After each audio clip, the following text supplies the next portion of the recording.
Meals can be some of the best experiences we have, sharing time with our most cherished loved ones, or they can be some of the worst kinds of experiences we have. For example, when we spend time with people with unresolved conflict and you can cut the tension with a knife.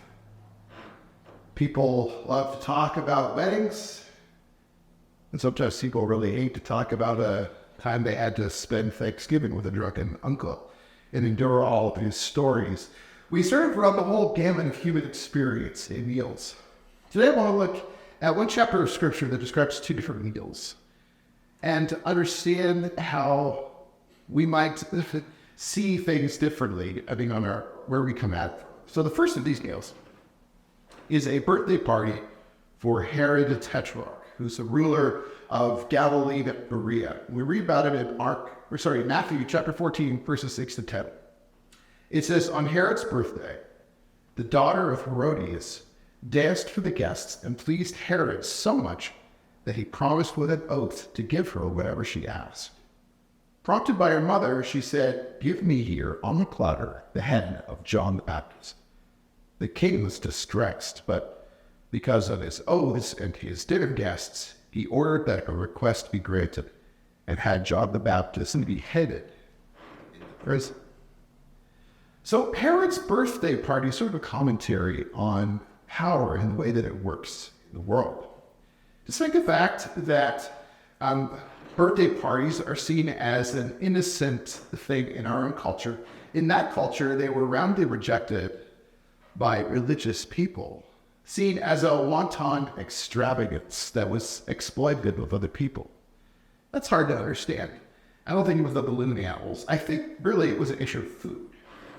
In that culture, all the land that was available for food production was under cultivation.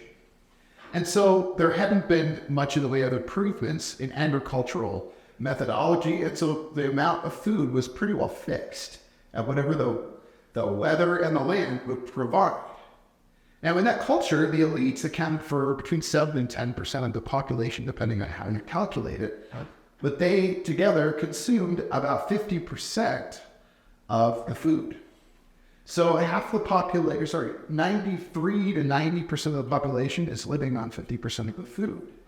And so when there are these extravagant feasts of powerful people, it's a reminder to the poor that these people are living large in a way that exploits them, because the food that they're enjoying actually came from them in the first place. And so there's extravagance. On top of that, there's also debauchery. Herod makes a rash problem, probably drunk, and he has to keep it.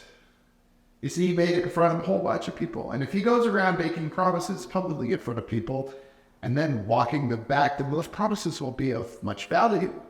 In order to grease the wheels that are necessary for him to retain the good graces of the elite in the community so that he can retain power, he needs to make good on the promises that he offers publicly. And so even though he doesn't want to actually kill John the Baptist, he consents to have John the Baptist killed because he had made a promise. So he's willing to compromise and use bribes in order to hold on to power. And so we can see that the poor are exploited and the righteous are destroyed with compromises necessary to retain power. But right after this feast, we see another story, a miraculous story about another kind of feast, a feast where Jesus feeds a whole bunch of people on just a little bit of food. So pick it up in verse 13. It says, when Jesus heard what had happened, the death of John the Baptist, he withdrew by boat privately to a solitary place. Hearing of this, the crowds followed him on foot from the towns. When Jesus landed and saw a large crowd, he had compassion on them and healed their sick. As evening approached, the disciples came to him and said, this is a remote place, and it's already getting late. Send the crowds away so that they could go to the villages and buy themselves some food. Jesus replied, they do not need to go away. You give them something to eat. We have here only 5 loaves of bread and 2 fish, he answered. Bring them here to me, he said. And he directed the people to sit down at the grass. Taking the 5 loaves and the 2 fish, Looking up to heaven, he gave thanks and broke the loaves. Then he gave them to the disciples, and the disciples gave them to the people. They all ate and were satisfied, and the disciples picked up 12 basketfuls of broken pieces that were left over. The number of those who ate was about 5,000 men, besides women and children. So these two meals that are immediately next to each other in the scripture are just inviting comparison. Herod's banquet is exclusive. If you are a well-to-do person in Tiberias, the capital of Galilee, Perea, where Herod was in charge, no doubt you would want an invitation to Herod's birthday party. It would be a symbol of your status. It would be a way of making sure that people knew that you were important. But Jesus' banquet, rather than be exclusive, is open to all. In fact, Jesus doesn't mean to invite anybody. He and the disciples are headed to where they're going because it's a deserted place. And they want to spend some time alone to grieve John the Baptist, who's just died. But instead, these people sort of crash the party. And even though they aren't invited, they come to Jesus, and Jesus has compassion on them, showing that he's willing to extend hospitality, extend to the table to whomever comes to him.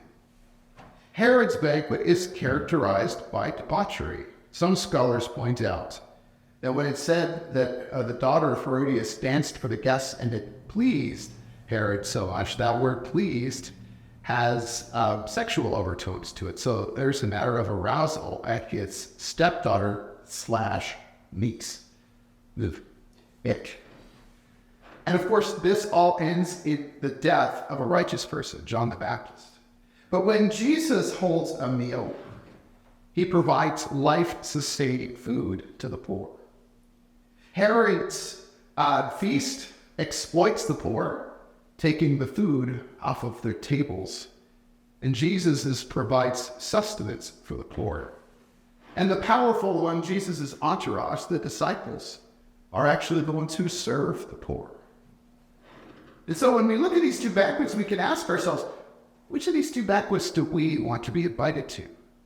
Do we pursue the kind of life that gets recognition, that makes us look important, that gives us power and respectability? Or do we pursue the kind of life where we give ourselves on behalf of others, where sometimes we look maybe like we're less important because of the company that we keep in order to bless those who are blessed than we do? Now, I want to dig a little bit deeper into the miracle. What is going on beneath the surface? Are there things that Matthew's not saying that he intends for us to pick up? Oh, there's lots of them. All of this, of course, is grounded in Jewish history. So another Jewish history lesson, but I'll try to keep it brief. So the children of Israel, of course, are given a covenant by God. They're called to be his people, and they are bad at it. And so the final option of discipline that enlisted in the covenant is that they will be exiled to another country. They were created as a nation by being called out of foreign slavery in Egypt, and they will be unmade as a nation by being shipped away from the promised land and being returned to foreign slavery. And this happens in 586 BC, when the Babylonians destroy Jerusalem and haul off people remaining in the land in captivity of Babylon. But God promises that he will restore his people. About 50 years after the Babylonian exile begins, the Persians defeat the Babylonians and free the Jews. They're allowed to return home to their ancestral homeland, and some of them do, many of them don't.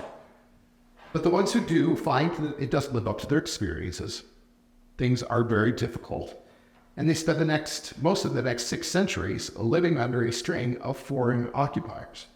The Persians, then come the Greeks, and finally the Romans. And the Romans are cruel and capricious. The Romans tax the people to within an inch of their lives. And so the people resent the Romans. They feel like even though they're living in their ancestral homeland, they're no better than their ancestors who were slaves in the land of Egypt. And so they call out to God for deliverance.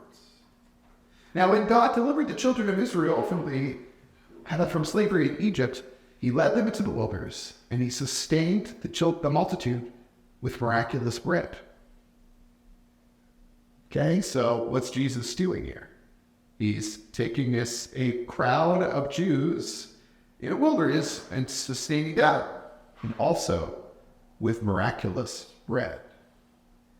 And what Jesus is doing here is sending a signal to people, at least the people who want to ponder this more deeply, to understand that just as God delivered the children of Israel from slavery in Egypt and sustained them, as he brought them into a new promised land, so Jesus has come. And he sustains us as we also transition from a place of slavery into a new life in God's kingdom. So we're supposed to see echoes of the Exodus in this story, with Jesus as the new Moses. But we are also meant to look forward and see this story in relation to another story that happens later on in the gospel. In this story, there's a series of 4 verbs for what Jesus is dealing with the bread. It says he took the 5 loaves and the 2 fish, and looking up to heaven, he blessed the food, and breaking the loaves, he gave them to the disciples. If we fast forward to the story of the Last Supper, we see those exact same 4 verbs in the exact same order in the description of what Jesus did there. He says, when they were eating, Jesus took the same bread, and after blessing it, he broke it and gave it to the disciples and said, "Take, eat, this is my body." Now, some of our translations don't necessarily render the words identical in English. That's why I put the Greek verbs in brackets afterwards, but we've got these exact same 4 verbs, the exact same order. And this is intended as a sort of hyperlink to say, remember back there when I said this same sort of language before? These 2 stories are connected. Jesus has given bread to the multitude, but this next story about the Last Supper is meant to give this previous story another layer of meaning, because this bread that Jesus gives is not just some party trick where he takes some kid's lunch. We understand that the bread that he gives us to sustain us is himself, given for our benefit. And this story, of course, points forward to what is going to happen the following day when Jesus is crucified for our sin. And this is what we celebrate when we come to the Lord's table together and celebrate the Eucharist or communion or the Lord's Supper or whatever you want to call it. So we're meant to see the Exodus, the feeding of the 5,000, the Last Supper, the crucifixion of Jesus, and the celebration of the Lord's Supper as sort of like a crescendo, a chorus that echoes on itself. The talking about the ways that God has been gracious in providing for his people. And so I want to look at the ways that God is gracious to his people. Oftentimes when we think about God's grace, we just narrow it down to God's mercy. And it's true that God's mercy is grace. But grace is more than just God's mercy. A few months ago, I preached a sermon. I think it was called Our Heavenly Patron. You can look it up if you want. And in that sermon, I talked about how the language of grace and faith needs to be understood in the cultural dynamics of a patronage relationship, which was a common way that people would relate to parties of unequal status in that culture. If you had a problem that you couldn't solve for yourself, you would go to somebody who was better connected and better resourced than you were. And you would give that person pistis, allegiance, faithfulness, faith. That's what that word is. And they would give you charis, which we translate as grace. And so if I needed a loan, I would say, will you give me a loan? I will be loyal to you. And the person would say, you can't do this for yourself, but I will do this for you. This is a gift that I would give to you. And so I give my allegiance, and he gives benefits to me. And so when the Old Testament talks about grace and faith, primarily Paul's letters, he's using that as a metaphor for our coming to God and receiving great gifts that God has given to us in response to our allegiance to him. And there are many kinds of gifts that God gives us, but I want to lay out 4 types of gifts this morning that God gives us. The first, of course, is the most obvious one, the one that being sort of conflating God's grace all the time, and that's mercy. God shows mercy to people. Why to people? We can only properly understand the depth of God's mercy when we understand the enmity that we would expect to exist between God and his people. God created the entire universe, and he would expect people to obey him. And yet, we didn't. Isaiah says, we all like sheep have gone astray. Each of us has turned to our own way, and the Lord has laid on him the iniquity of us all. We have usurped God's place, decided to be our own gods. In that time, in that culture, if somebody usurped the place of a god, we would expect that God to defend his honor by destroying the one who tried to usurp his place, and yet God doesn't do that to us. Instead, he invites us to the table. He invites us to be reconciled. God is full of mercy. Remember that this bread symbolizes Jesus' giving of himself for us. It's not just that God is willing to overlook the offense. He's willing to give himself in the most painful and costly way possible in order to make this happen. God's grace is indiscriminate. In both Matthew and Mark's gospel, the account of the feeding of the 5,000 is also a companion with another miracle where Jesus feeds 4,000.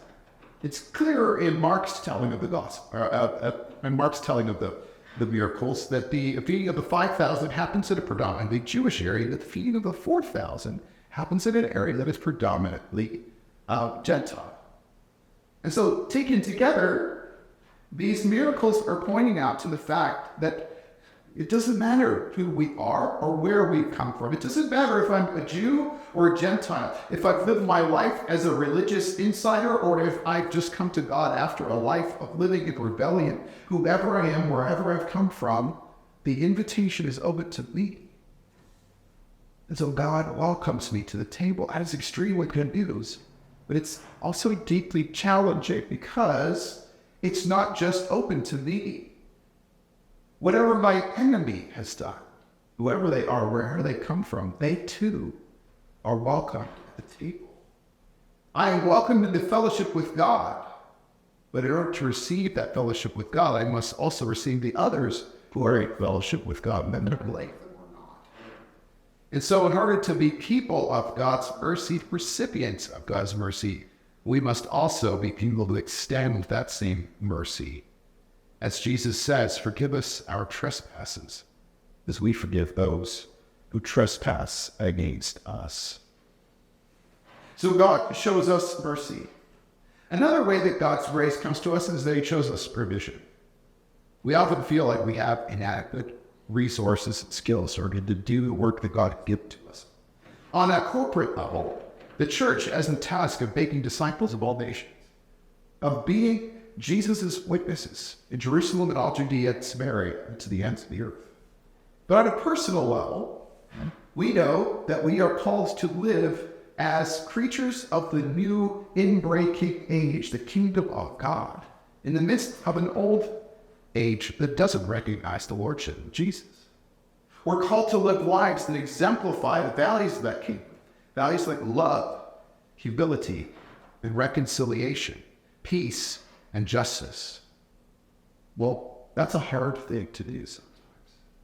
You know, I might complain to God, God, you've made it such a difficult task for me to do, and I'm not a remarkable person.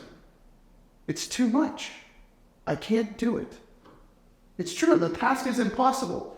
It is as impossible for me to live as a new creation as it is for me to feed 5,000 people with some kid's lunch. But it is precisely because it is impossible that God asks us to do that. Because as we bring the meager things that we have, God's power is made manifest in us. Our own weakness highlights his strength at work in us. When God takes our meager resources, our ability, and he makes us into something new, we become a demonstration of the miracle. We don't have what it takes. And rather than responding to that with discouragement, we can respond to that with expectancy. So when God tells me to do something and I don't have what I need to do it, I can choose to say, God, you're not being faithful to me. Or I can choose to say, I don't have what I need to do that, but you said I'm going to. So I'm going to see a miracle. The God who multiplies loaves and fishes can also multiply whatever it is that we bring to you. Another way that we see God's grace at work in us is by seeing his power working through us. While Jesus does the multiplying of the loaves and fishes, notice that the disciples are involved. First of all, they're the ones who supply the initial 5 loaves and 2 fish to Jesus. And once Jesus has given thanks and broken it, he gives it back to the disciples, and the disciples then take it and serve it to the crowd.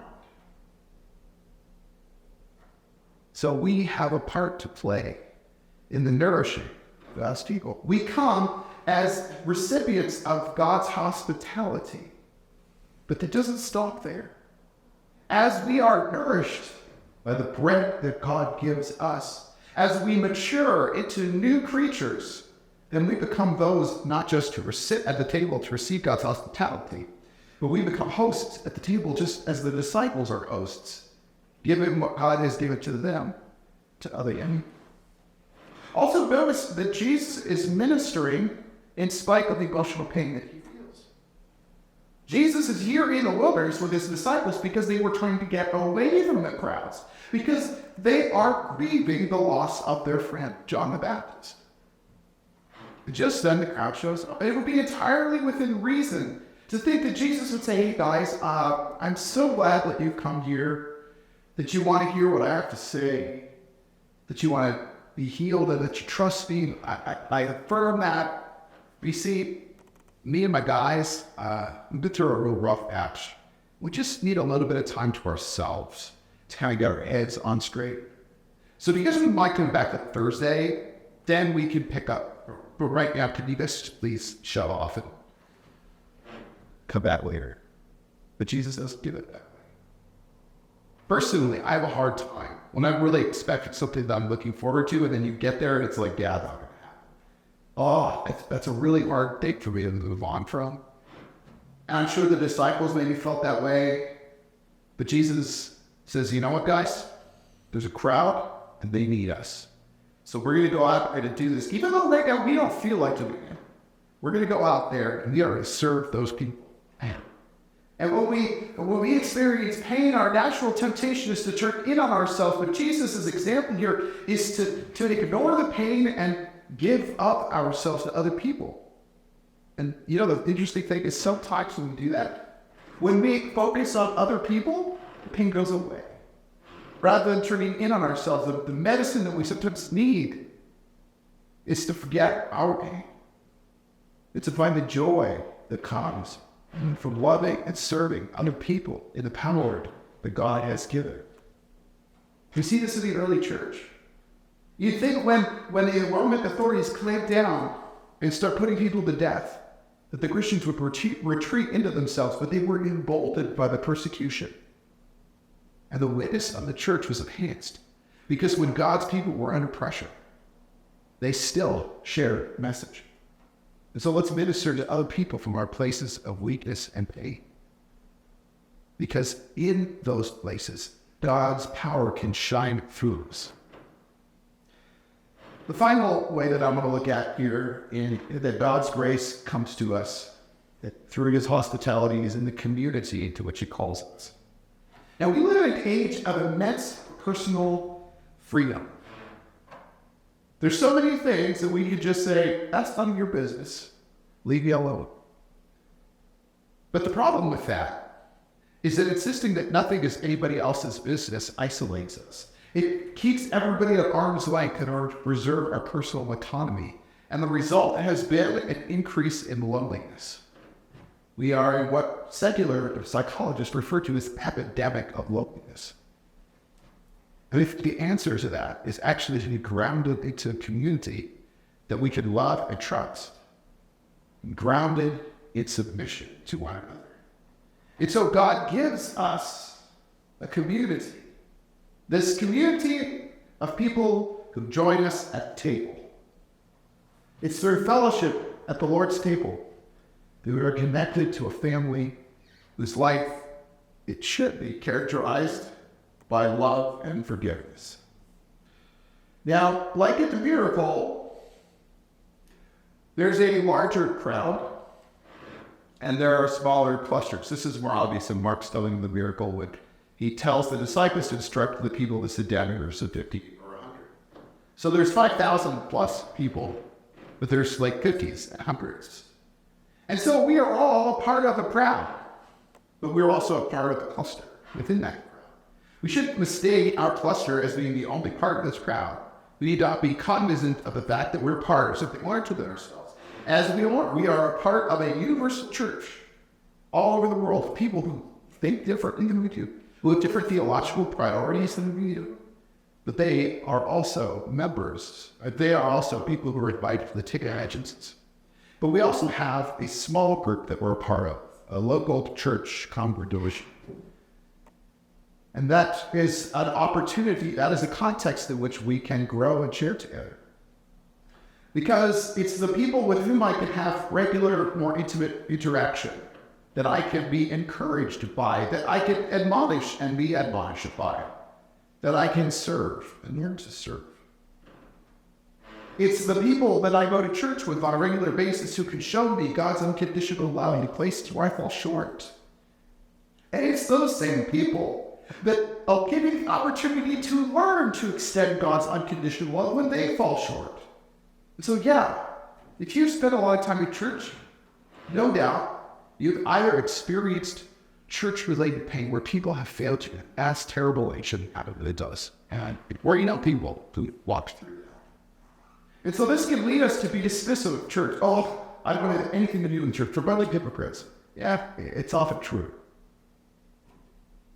But this is what God has given us. This is what's on the menu, so to speak. It's within the church that we learn what it is to be preachers. If there weren't people who were kind of jerks sometimes in the church, and how would I learn to unconditionally love? It's easy to learn to love a person who's lovely. It's something else to learn how to love people that aren't lovely. And I have to be honest, I'm not always lovely, especially when I'm judged from God's perspective. And so we are all invited into this place because it is in this context that God's grace takes root in our life and turns us into new creatures. When I was a kid, I often turn my nose up at when my mom served herself. Jesus says that man cannot live by bread alone, and I heartily agree. I personally felt like man could, however, live on pizza, hot hamburgers, and hot dogs. But my mother thought differently. And so when I protested that what she was serving was not yummy, she said, well, I'm sorry, this isn't a restaurant, and that's what's for dinner. And I think there are times when we look at what's on offer, and we say, I don't like that very much. And God says, yeah, that's what's for dinner. This is what's going to make you grow up being strong. Not necessarily having everything the way that you want it, but perceiving this community called the church. Living in it, submitting to it, even when it sometimes doesn't feel like it's the optimal thing. This is my provision for you. If you will embrace it, serve it, love it, then you will learn how to become a creature of this new age. You will learn what it means to dwell at my table and live in hospitality. You'll become the kind of person who can embody that hospitality to the world out there. Jesus is a gracious host. He has invited us to his table, a table laden with costly food. But it's the food that nourishes our soul. So let's receive that nourishment and grow in grace so that we can share that grace with each other.